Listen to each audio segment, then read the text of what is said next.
Good morning. I would like to explain to you really quickly here how we can determine in which quadrant our angle lies depending upon whether or not we know the sign of our sine, cosine, tangent, or the reciprocals are positive or negative. So here's what we're going to take a look at really quickly here. When it comes to our definition of our trig functions of angles in standard position, remember that it all kind of depends upon this point on the outside here. So given an angle, if we had this point xy, we would kind of already know two legs of our triangle here if we say knew this point on the exterior. And we've been calling this distance here r. So in a nutshell, we see that our sine values here, if I were to look at my sine value from this kind of reference angle here, angle it makes with the x-axis, we'd have y over r as our definition of sine. Cosine is x over r, adjacent over hypotenuse, and we've seen that tangent of theta before is y over x, or opposite over adjacent. So, but with this definition here, keep in mind that r is always kind of a positive measurement, this radius value here on a circle. So if that's the case, what we kind of want to look at here is this: when would I know that sine would be a positive value? And the answer there would be, it would only be a positive value if y itself were positive, because then I'd have a positive over a positive. So in the xy coordinate plane, what we tend to see is we have positive y values up in the first and second quadrant. Looking at ordered pairs specifically in the first and second quadrant, they both have positive y values here. Okay. When you think about when would cosine be positive, well, it would only be positive if x values are positive. And so that's going to mean that angles that terminate in the first quadrant here, but also in the fourth quadrant, are going to have positive cosine values. So let me move that out of the way a little bit more here. And then when would I have a positive tangent value? Well, if it's y over x, then y and x either have to be both positive or both negative. So that occurs in the first quadrant,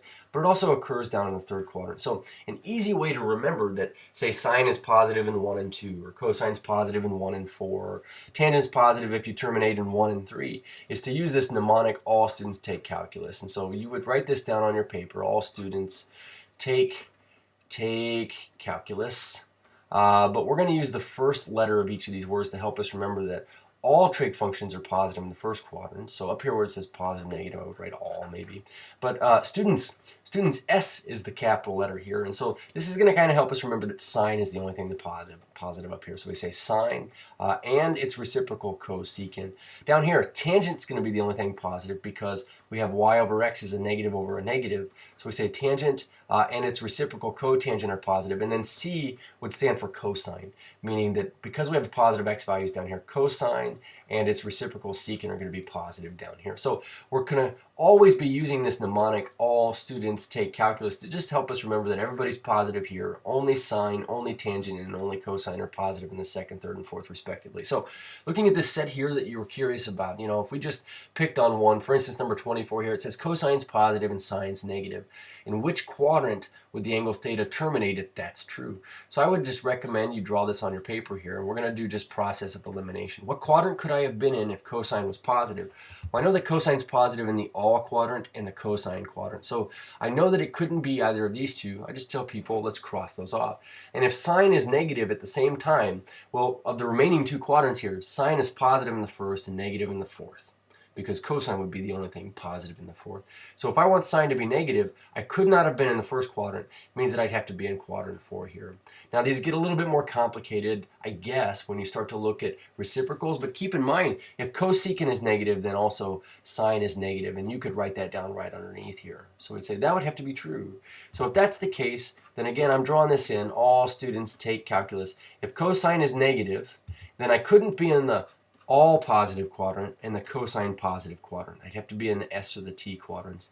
And because sine is negative, between the S and the T quadrant, I couldn't be in the S quadrant because sine has to be negative and sine is positive in the second quadrant. So this would just mean that I terminated in the third quadrant, or we could write a Roman numeral here and here. Let's do one more maybe really quickly here with reciprocals. I suppose 32.